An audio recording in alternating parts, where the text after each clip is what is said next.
Welcome to the AI Queens podcast, the show where women entrepreneurs learn to ditch the overwhelm, embrace AI, and build businesses fit for royalty. I'm Erika Stanley, your host and tech expert, here to deliver tools, tips, and actionable strategies to help you scale smarter. Let's get to it. This past week, I've been deep in doom scroll. Between the protests in LA, the Musk and Trump breakup, or whatever bizarre thing that was, and the nonstop flood of viral content, I have felt a familiar kind of overwhelm. The little bit of anxiety that comes when you want to stay informed, but everything feels just heavy and weaponized, and I've been feeling a little spun out, right? There's obviously a serious misalignment here because most of us are just trying to make sense of the world, right? We used to be able to rely on the news to show us what's going on, what's real, what's the truth. But now there's so much information being spread around that it's tough sometimes to know what's true and what's not. Meanwhile, the platforms that we're relying on, the ones that constantly feed us the content that we continually consume, they're built, owned, and operated by a handful of tech billionaires who are treating truth like it's optional. For example, Musk and Trump are both fighting and spreading rumors about each other on social media platforms that they each own. Zuckerberg killed off Meta's fact checking teams, and most of the tech oligarchy were seated at the right hand of the man himself on Inauguration Day, totally messing with our heads and leaving us all wondering what even is conflict of interest anymore. They're all just out there making billions, acting like they have zero responsibility for the digital hellscape they have helped create. But here's the twist for you today. With this episode, I'm going to teach you how to use the tools they built to push back. In today's episode, we're going to use AI to hold the algorithm and its architects accountable. We're turning their own tech on them and on the people who parrot their talking points without a second thought. So, without further ado, here are 10 ways to use AI to fact check the hell out of your feed and to make sure that the memes that you're sharing or the news story that you're getting enraged over are in fact true. Starting with number one, this is my favorite and I use it all the time. So we're going to spend the most time here. Screenshot the meme and drop it into ChatGPT. Okay, so we've all seen those viral tweet carousels, the ones where people take a screenshot of a tweet or a thread, they paste it onto a background, and then queue up a bunch of them in a row to get you rage swiping. Next time you see one that really pisses you off or that seems questionably reliable, screenshot it. Upload the image into ChatGPT 4.0 and ask, fact check this. What's true? What's misleading? And where can I read more? I'm going to do 2 examples in today's episode of ones that I saw recently, just to show you how powerful this is. So example number 1, this comes from Instagram, from a women's content account. It's a screenshot of a journalist recounting what he heard in the press room. Now, for each of these examples, these are screenshots, so they're a little visual. I'm going to read them to you, but you can see all of them on my Substack post for this specific episode at aiqueensociety.com. So it's a screenshot and it says, reporter, do you plan to send troops to Los Angeles? Trump, well, we're going to have troops everywhere. So that got me thinking, did the president really say that? Did it sound as ominous as this reporter is making it seem? Or am I missing context here? So for this one, I started with Perplexity, which is my go-to for most fact checking, and it's kind of become my replacement for Google. So I put this into Perplexity and asked, is this a real quote from the president? What's the bigger context here? And the response I got was amazing. I got different sources. It researched and it gave me 14 different sources. Washington Post, Newsweek, PBS, YouTube, oof. It gave me 14 different sources, ranging from the Washington Post to PBS to Reuters, ABC News, just a whole bunch of different places, New York Post. So I've got both right and left sources that it's looking for. Perplexity broke everything down for me and gave me sources for everything. It actually even put it into a table. But then at the very end, it's got in summary. And this one's really important. So the summary. Yes, this quote is real. President Trump made these remarks in June 2025 amid controversy over his decision to deploy military forces to Los Angeles in response to the protests. He indicated that such deployments could happen everywhere if unrest continues in other cities, framing it as a necessary step to maintain order and enforce immigration laws. So, in this case, this meme, which looks really cute and it's surrounded by pink, so it takes a little bit of the edge off, but yes, this meme is correct. And I can click on any of these sources on both right and left, and it quotes the exact quote from the president. So that's our first example. The second example, this one comes from right here in my home state of Florida. This is from our representative Anna Paulina Luna. She posted on Twitter that she is speaking to House Speaker Johnson about banning the feminist group Code Pink from the Capitol for the president's propaganda show. I mean, parade, the president's parade this weekend. She goes on to say, quote, that given that they are foreign funded and directly tied to China, they have no right to interfere with American politics and have no place at the US Capitol, unquote.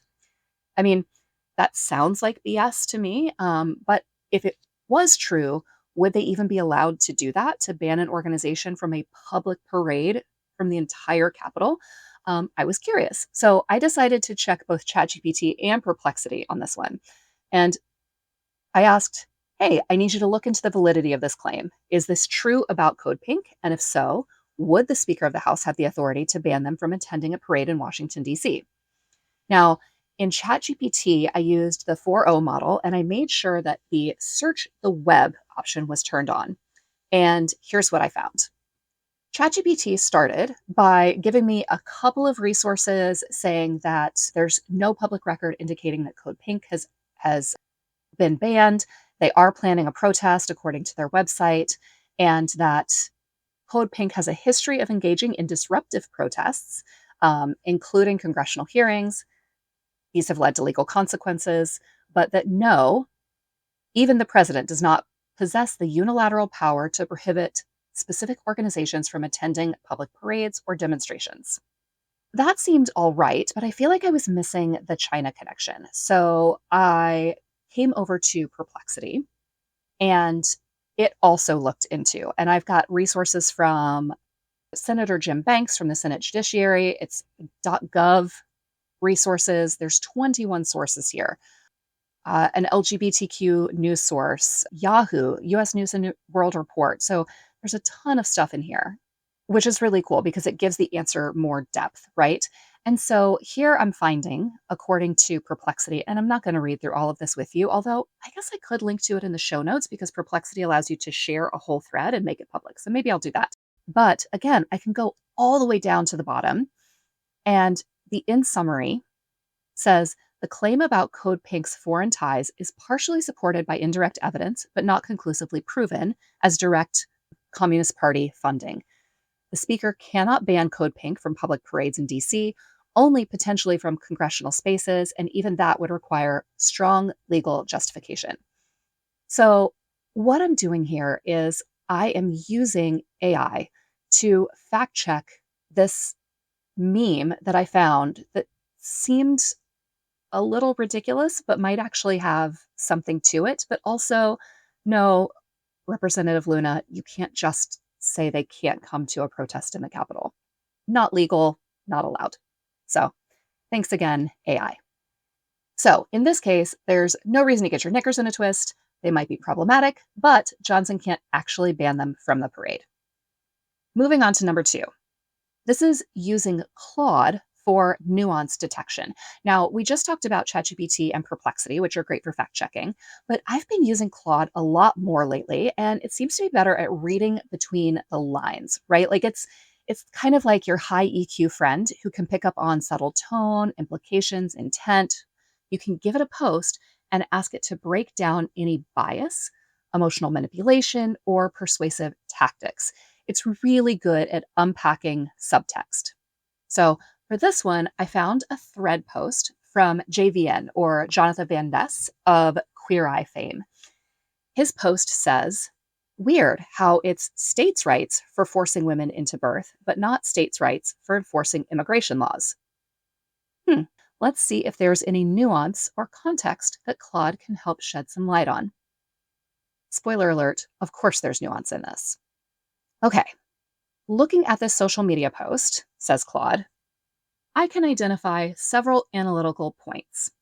It has found some potential bias, false equivalence. It's treating two different legal constitutional issues as if they are logically the same stance on federalism.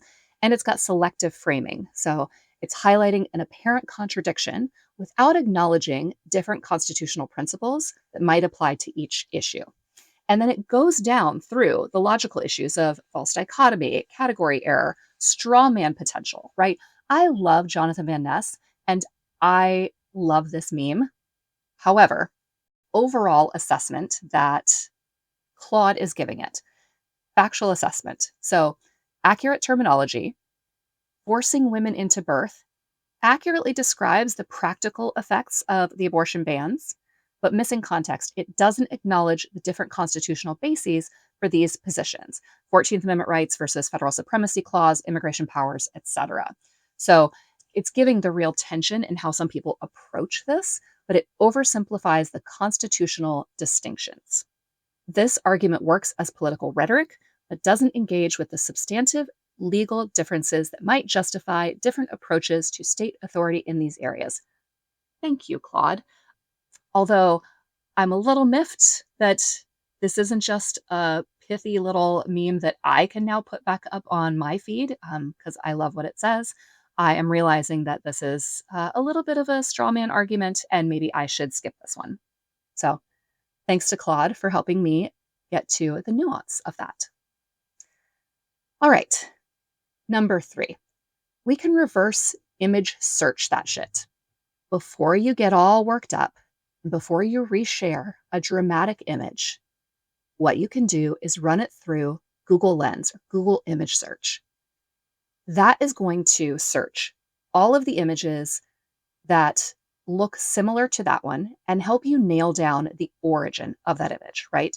So you might find, and we have seen this before, that the protest photo that's being passed off as, quote, from last night is actually from 2017. Or, and we saw this today, a photo of California's First Lady, Gavin Newsom's wife, who was shamed for shopping while LA lie in ruins, is actually from earlier this year. So it's simple. You're just going to take a screenshot, save the image, and then go to google.com and drag the image into the search bar. What that's going to do is it reverse searches the image for you and finds other places where that image exists, other news stories, and that'll include its original location. It just allows you to dig a little bit deeper and get a little more context for where that image might have come from. Speaking of image generation, number 4, how to tell if an image was AI generated. There's a lot of misinformation out there, and that includes images. You can use tools like AI or not, and that's simply just aiornot.com to upload the image and get a quick verdict. You have to sign up for an account, which is kind of a pain, but once you do, you can just upload the image and it will give you an answer. Is it AI generated or likely human? Now, this tool is free to use and you get 10 per month on the free plan. Super simple. While we're talking about while we're talking about images, let's also talk about video. So number 5, you can screenshot a video frame and investigate it. Now, if you see something on TikTok that gets you all fired up, you can pause that TikTok or Instagram reel, grab a frame, and run it through GPT-4o or that same reverse Google image search and ask, is this consistent with a real image or does it look AI generated or altered? You can kind of combine 4 and 5 here, but this is a quick way to start the verification process and figure out if what you're seeing is true or if it's going to require some more digging. Moving on to just video, number 6, you can fact check an entire video with Poppy AI. I've been using an AI software called Poppy, and I'll link to it in the show notes. It's, gosh, it's amazing, and it's turned into one of my favorite AI tools lately. Poppy can watch a video, listen to the audio, read the captions, and summarize what's happening. Then you can analyze that summary using Claude or ChatGPT right within the Poppy window. So, what you can do is paste in a YouTube video, TikTok, Instagram Reel, any of those video formats. You can just paste that link right into Poppy, and it will transcribe and analyze the entire thing for you, both the text and what's visually going on in the video. And then, since you can toggle between the different models, you can actually compare what the different models, Claude versus ChatGPT versus any of the others, you can compare what they say and then figure out and do more research or let them debate it out. Number 7, and this is just a little bit deeper, you can ask, what's the agenda here? You can use Claude for this or ChatGPT, but again, I like Claude for a little more of that nuance to analyze who gains from a post going viral. So you can take that screenshot and ask, what's the likely motivation behind this? Who benefits? Look at the affiliations, the past behavior, political leanings, and the bigger story that it might be pushing. So, as they say, follow the money. But this, you want to look into who's in the video, but also who's posting it. What is their motivation? What news organization is it coming from? Which way do they lean? Which way does the broadcaster? So there's so much nuance that you can look into if you just ask, what's the agenda here? Gosh, I even hate that I am having to question the agenda of news organizations. What world are we in, y'all? Okay, sorry. Bringing that back. Number 8. Oh, I'm fired up today. All right. Number 8, don't forget to fact check the comments section, right? So often there's a lot of misinformation hiding in there. You can copy and paste comments and ask ChatGPT, is this accurate? Does this align with any real sources? Or is this person full of shit? I love clicking the little links within the sources that it spits back out to you, both on ChatGPT and Perplexity. One thing to keep in mind, though, it is possible that the AI can misinterpret these sources. Um, or you can actually push back and ask it if you want it to find different, more reliable sources. So if it comes back with an answer that's a little wishy washy, don't be afraid to push back and ask more questions. Just overall, in all of this, something I want to leave you with, we're only on number 8, but there's something I want to leave you with is to stay curious. Um, Even if something seems super reliable, even if something seems super believable, we have the tools to check and see what is the validity of this? What's the overall context? What's the background? And this actually leads me into number 9. You can track the timeline and the history with Perplexity. So, Perplexity, it will actually go back and find sources and help you map out not a literal timeline, but a timeline to explore what someone has said over time or the history of a story, right? So it's you could ask like, what has this person said about this topic over the past 5 or 10 years, and then watch how their narrative may have shifted. But there's a really interesting example that I used it for just this week. There have been a ton of stories about trans athletes in the past few years, seemingly out of nowhere. And I want to highlight this this month in particular. It's Pride Month. Trans people in general, trans athletes are under attack, and it just it's ridiculous, and it feels like it's come out of nowhere. So I wanted to use Perplexity to get to the bottom of this, and I asked it. Seems like there are a ton of stories about trans athletes lately. Help me with the timeline here. What's the big deal? Give me the context and the history, and why it seems like it's everywhere right now. And because I have done a bit of research on this, because it gets me very fired up, I also added, is it true that there are only 9 trans athletes in the entire NCAA of 500,000? Perplexity did some deep research into this. They have, just like ChatGPT, they have a deep research mode as well. Claude does too. I haven't used it, but I'm sure it's great. But I absolutely love Perplexity. It came back with 24 sources for me. Everything from GLAD to Fox News, genderjustice.us. It's got stuff from PBS, the actual NCAA itself, BBC. There's just a ton of information. It breaks it down going back to the 1970s to one of the earliest high profile transgender athletes, Renee Richards, who was a tennis player who petitioned and had a lawsuit. There was a landmark court decision that allowed her to compete as a woman. So that was going back to the 1970s. And then it breaks everything down the 90s, the 2000s, the 2010s, and then the 2020s. So this issue has exploded in public discourse, high profile cases, including Leah Thomas, who became the first openly transgendered NCAA Division I national champion. It talks about the Tokyo Olympics. It answered my question, why is this issue everywhere now? Media and political attention. This issue has become a political flashpoint with well-funded campaigns and media coverage amplifying the debate. Transgender athletes' stories often framed as a threat to women's sports, despite evidence to the contrary. So within that, gosh, just these three little sentences, it's got the different sources here that I can click on for where it got that specific information. This debate is often fueled by misinformation and fear rather than evidence of unfair advantage. And then it's got the sources specifically for that. And then my final question, are there really only 9 trans athletes in the NCAA?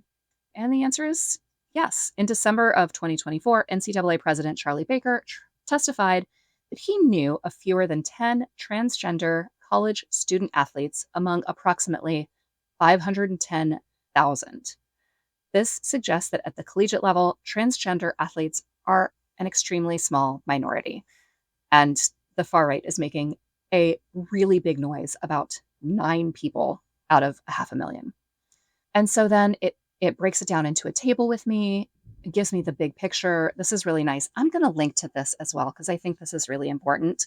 And the very last sentence at the bottom, the current prominence of the issue is due to political and media dynamics, not the actual prevalence or impact of transgender athletes in sports. So all of this goes to say that I am using AI to fact check not just things in my feed, but things that I'm seeing on the news.